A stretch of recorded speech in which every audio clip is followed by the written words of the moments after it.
বিশ্ব নবীর অপমানে যদি না কাঁদে তোমার মন, মুসলিম নয় মুনাফিক তুমি নবীজির দুশমন।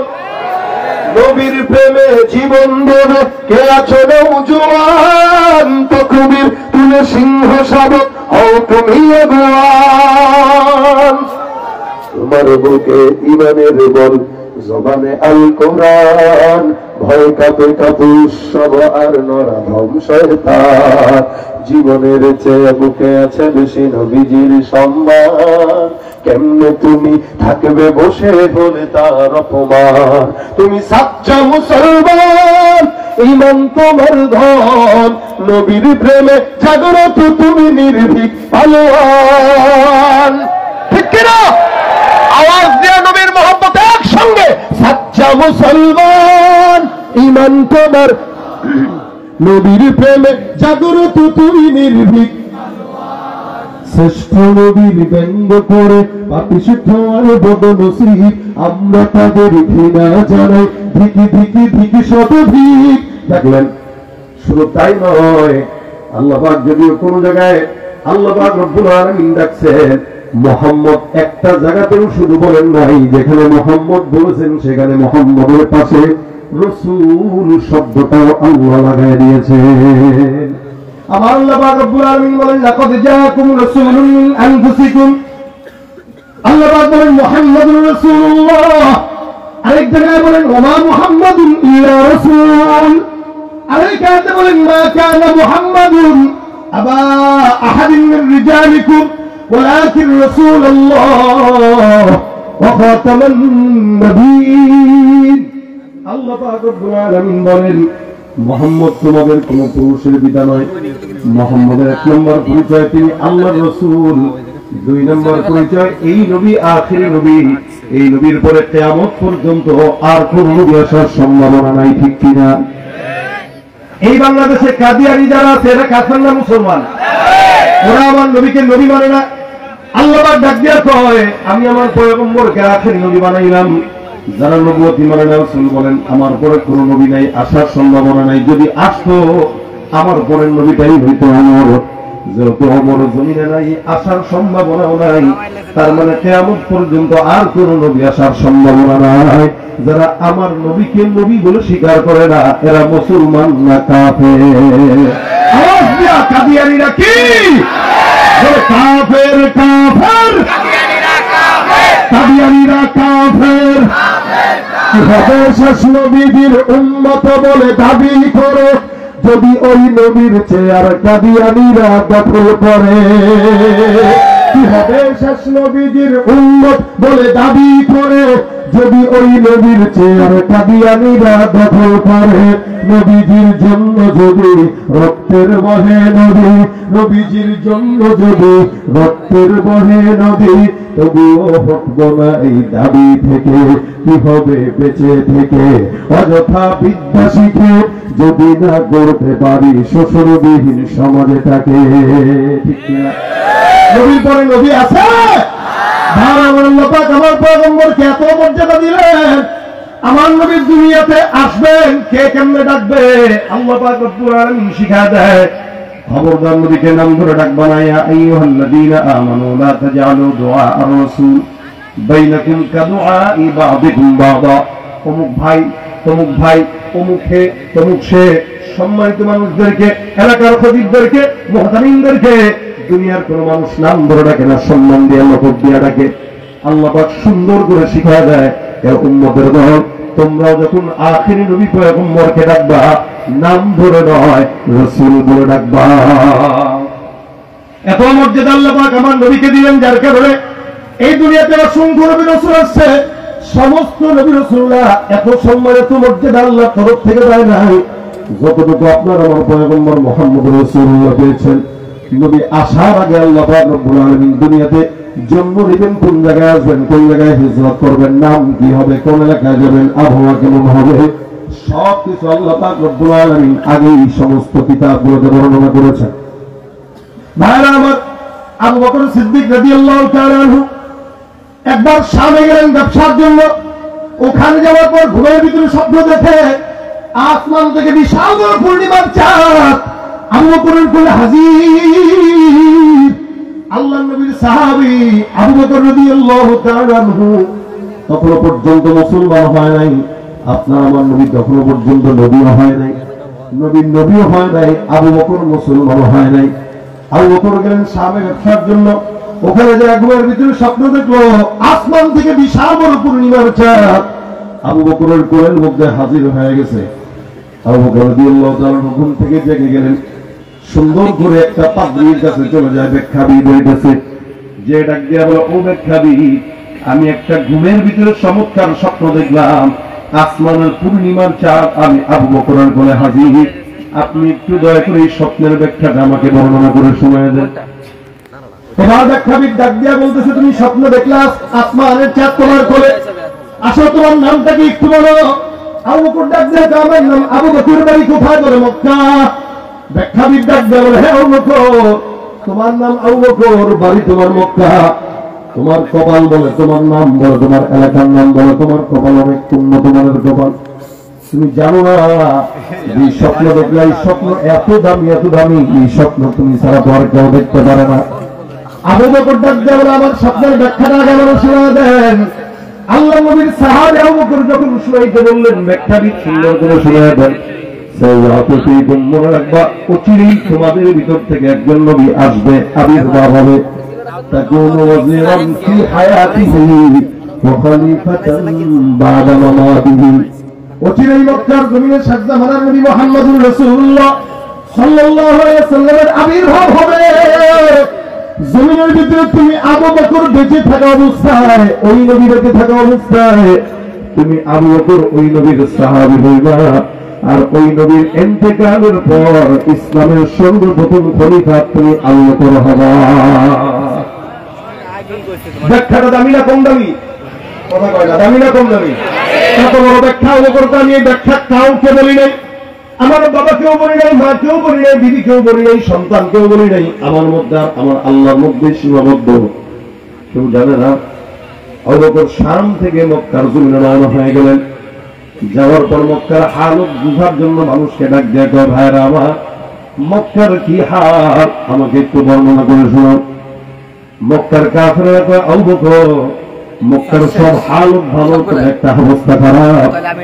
ওই যে আব্দুল্লাহর পুত্র মোহাম্মদ তো পাগল হয়ে গেছে, নিজেকে নবী দাবি করতেছে। আমার আল্লাহ পাক রব্বুল আলামিন পাগল শব্দের জবাব দেওয়ার জন্য কসম খাইলেন, কালামি ওয়া মা ইয়াসকুরুন, আল্লাহর কসম করেন, যা যা লিখলো তার কসম। এত গোটা দুনিয়ার কসম খেয়ে আল্লাহ পাক রব্বুল আলামিন বলেন, মা আনতা বিনিয়ামিতি রাব্বিকা বিমাজনুন। যারা আপনাকে পাগল বলে মুহাম্মদ, শুনে রাখেন, আপনার রবের দয়ায় আপনি পাগল না। যারা আপনাকে পাগল বলে তারা পাগল, তাদের বাপদাদা 14 গোষ্ঠী পাগল। আজকে বলেন তো, গোটা দুনিয়ার জমিনে মুহাম্মদ নামের লোকের অভাব আছে, কিন্তু আবু জাহেল নাম কারো আছে? একজন দাঁড়ান তো, আমার দাদার নাম ছিল আবু জাহেল, আছে কেউ? গোটা বিশ্বে একজন পাবেন না যার নাম আবু জাহেল নাই, কেউ নাই। আর তার নাম তো আবু জাহেল ছিল না, আবু হেকাম ছিল।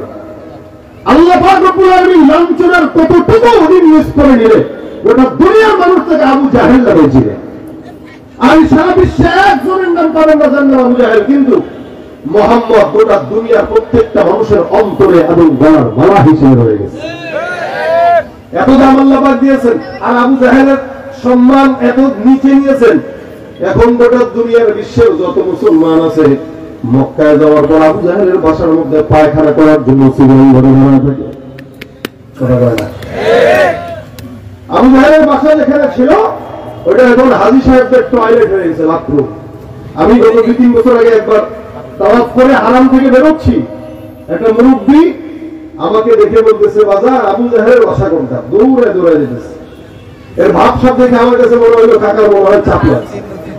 আমি আস্তে করে কাকার জিজ্ঞাসা করলাম, ও আঙ্কেল, আপনার চাপ যদি বেশি থাকে এত দৌড়ানোর দরকার নেই, পাশে বাথরুম আছে। না না না, ওই আবু জাহেল শয়তানের বাসায় ছাড়ার জন্য অনেকক্ষণ ধরে এটাকে আটকায় রাখছে, না ছাড়া পর্যন্ত শান্তি হচ্ছে না।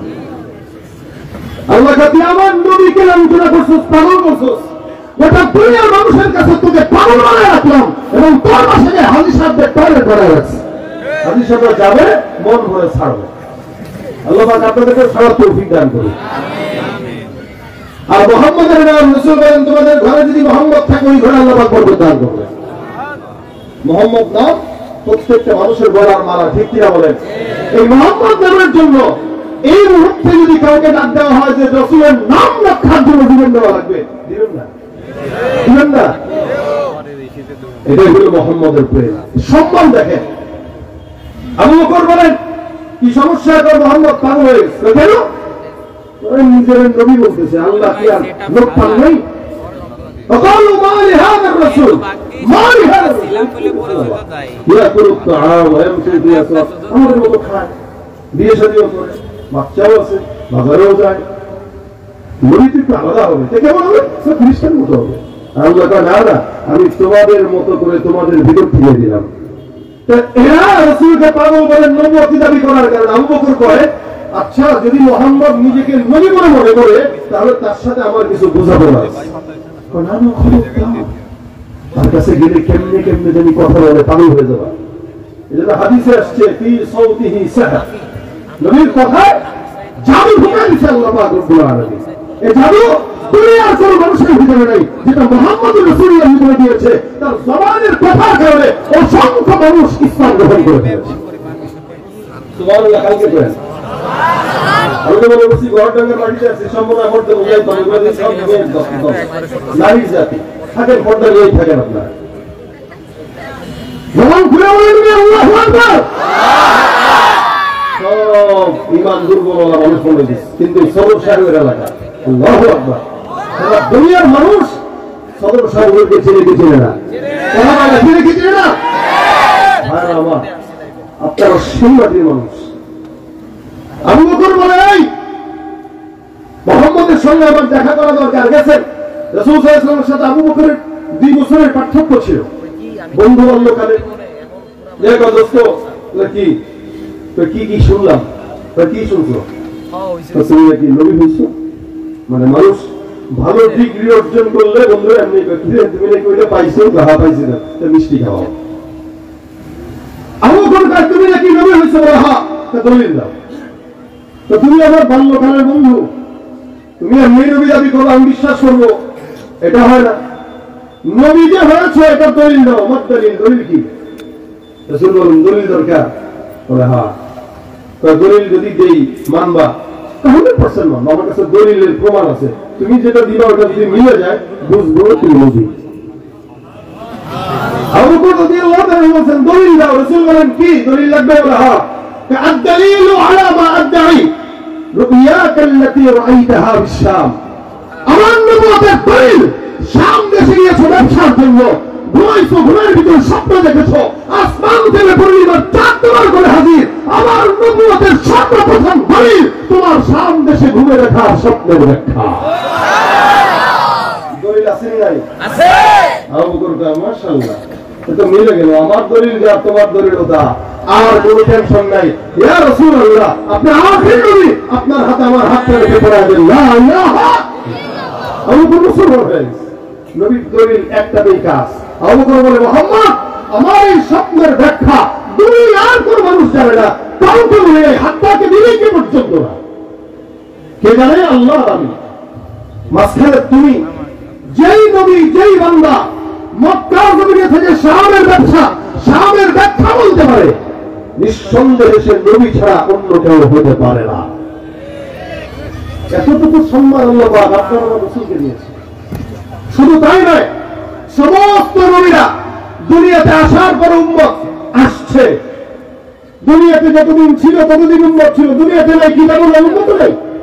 আপনার আমার নবী দুনিয়াতে আসছে, উম্মত আসছে। দুনিয়াতে আসার আগেও আল্লাহ পাক নবীর উম্মত দুনিয়াতে, সব নবীরাও 8000 বছর এখনো উম্মত আসে না নাই?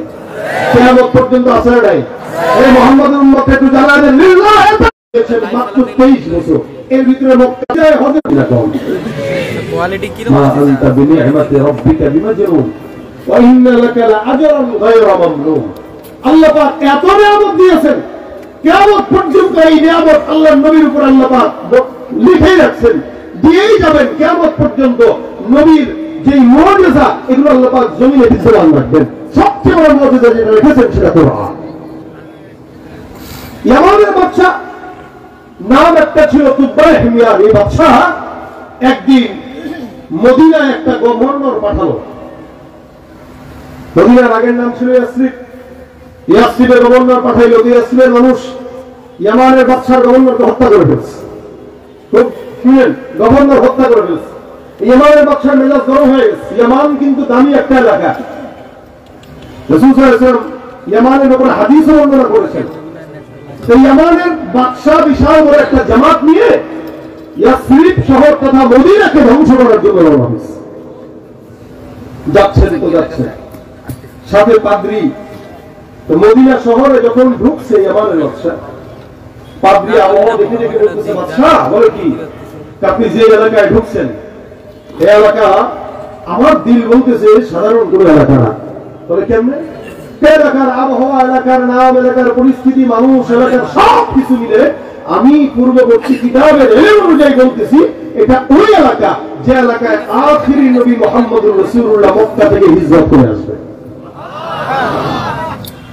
চিন্তা করেন, হিজরত করে রাসূল কোথায় যাবে এই আবহাওয়া আল্লাহ পাক বান্দাকে জানাই দিয়েছেন।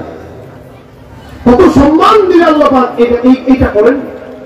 ইয়ামানের বাদশা বলতেছে, তো কি বলতে চাও? যেই নবী হিজরত করে মদিনায় আসবে ওই এলাকা তো আপনি ধ্বংস করতে পারবেন না, দুনিয়ার কেউ পারবে না। আর ওই নবী আখিরি নবী, আপনি শুনেন না সেই নবীর নাম? বলে হ্যাঁ, আমি তো শুনছি। ইয়ামানের বাদশা বলতেছে, আমিও তো পূর্ববর্তী কিতাবগুলোতে তার নাম পেয়েছি, তুমি কি জানো শিওর যে এই এলাকায় নবী আসবে? বলে হ্যাঁ।